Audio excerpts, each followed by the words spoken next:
Western conservatives and South African black conservative. One of the mistake that people make is, I think lately, is to assume that the black conservatives in South Africa, share similar beliefs with Western conservatives. I did not say white conservative, but Western conservatives. Why do I say that? Because in the West, you do have black conservatives, you do have white conservatives. And these black conservatives in the Western world and these white conservatives in the Western world, they share the same beliefs. They want to preserve the existing social, cultural, and economic institutions that exist within the Western world. There is that sense where they do not believe in a radical transformation of the society. They believe in gradual, change in the society because they have an invested interest in preserving the existing social, cultural, economic institutions. So now, when you come to South Africa, you do find that the white conservatives in South Africa and the black conservatives in South Africa are not the same. They are totally different. In fact, they are at odds with each other. And the black conservatives in South Africa are at odds with the white conservatives in South Africa, and they are also at odds with the Western conservatives in the West. They are also at odds with both the black conservatives in the West and the white conservatives in the West. So why do I say so? It's because when you deal with the issue of being conservative, you are dealing with the issue of wanting to preserve something, and within the context of South Africa, it is understandable, for whites to be conservatives because they want to preserve these current social, cultural, and economic, political institutions. Why? Because those institutions were created by their own ancestors, and those institutions historically have worked to benefit them. So they will want to preserve that type of heritage. This is why in South Africa you had the fallist movement, the fees must fall movement, which was pushing for a radical change in the education institutions, and they were also going, at the issue of decolonizing and the destruction of those racist statues of the white supremacists. And you had many whites who were fighting that. We had many whites who were fighting that because that was their history, you see. So those whites were the white conservatives of South Africa. They had an invested interest in keeping those type of historical artifacts alive. But with the blacks, they didn't have any invested interest in keeping those, racist artifacts alive, because they are a reminder of an invading culture. They are a reminder, of the many lives that were lost. They are a reminder of the destruction that our community had to go through, our kings, having to being taken, in to Robben Island, where some of them were shot, some of them were starved, all manner of filth that was done to them, you know. So now you have, there's racists who now receive these statues, you know, standing tall, you know, in the universities, in, you know, those nice places. And every time where you see them, you know, they are a reminder of that traumatic experience for blacks. So blacks have no invested interest, you know, or they do not have any, black conservatives have no shared, you know, bond with the white conservatives of South Africa. You know, in fact, we are at odds with each other.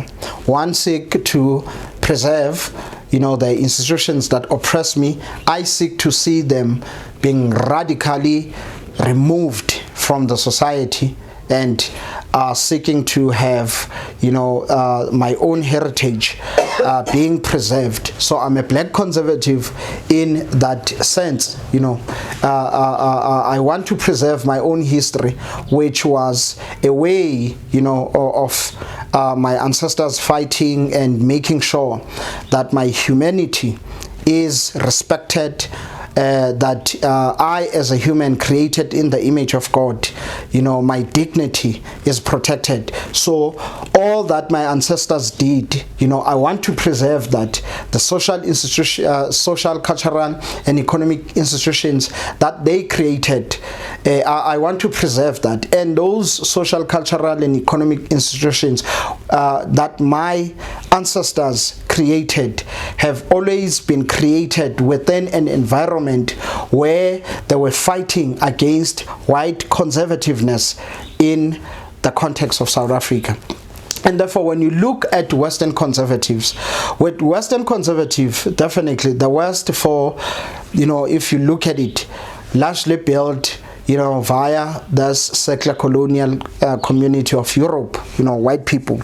And therefore, even when black conservatives in the West, you know, embrace this type of ideologies, they'll then have to side with white people, because in fact that's what they're doing. They're siding with white people, and they are defending and preserving this history. This is why when the native Indians, for example, in America, you know, say that they want the statues of Columbus being destroyed. They want, you know, a certain holiday which is dedicated to Columbus being removed. You know, they don't want it, you see. So those native Indians, they are conservative in that sense.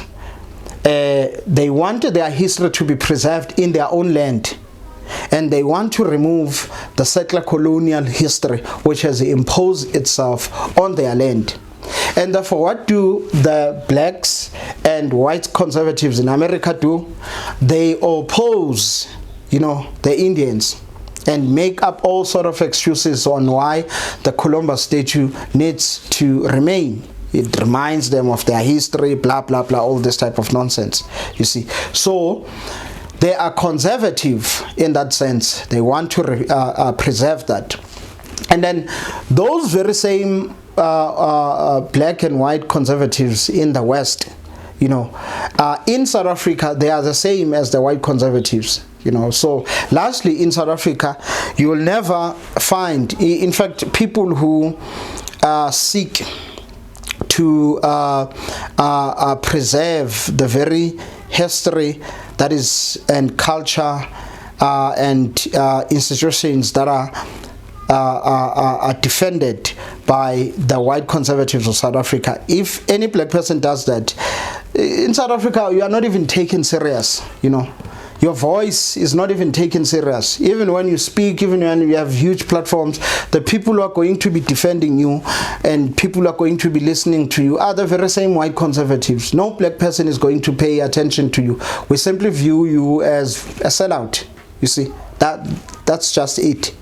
We simply view you as a sellout, and we are not taking you like anyway serious, because you are seeking to protect something which introduced itself via violence in our land.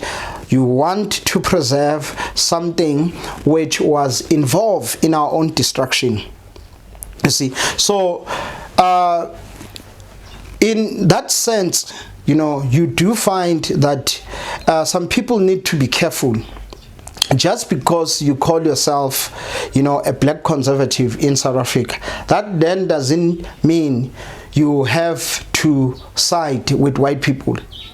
Bantu Biko was a black conservative. Chrisani was a black conservative. Robert Sobuke was a black conservative. Onkgopotse Tiro was a black conservative.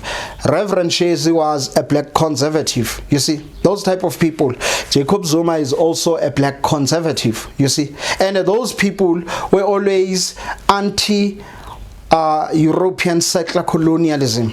They fought and fought and fought in their entire existence, to make sure that they rid the land of the toxic, white conservative ideologies, which are trying, to undermine and destroy, if they can have that opportunity, the lives of the natives. So there's a huge difference, and especially even when it comes to the context of the church. Within the context of the church, as a Christian, I don't have to side with white conservatives, because white conservativeness in South Africa within the Christian church has a history, and that history is a history of oppression. It's a history of abuse. It's a history of exploitation. It's a history of destruction. It's a history of blasphemy. It's a history of using Christianity for evil agendas. You see, so white conservativeness in South Africa has a history, and black conservativeness in South Africa also has a history. It is a history of a people who were standing up for justice. It is a history of a people who, though were being oppressed and done all sorts of filth and dirt, those people still stood up and maintained their humanity and protected their dignity. It is a history of a people who, when the time was dark, when we're in the dark ages, of white racism and colonialism, the people turned to God. The people were moved, by the Holy Spirit to stand and protect the dignity of the people within this native land, fighting against the values of white conservativeness, you see. So we also have something to preserve, and that which we seek to preserve in our society is something that the white conservatives of South Africa seek to destroy. You see, so white conservatives in South Africa are not the same. And I know some of you are like, why is this guy always bringing the issue of race? Even though race, it's a biological fiction, but sociologically, we do know that race has a reality in the society, you see. Therefore, before we deal with those issues, Bantu Biko did speak a lot about those issues.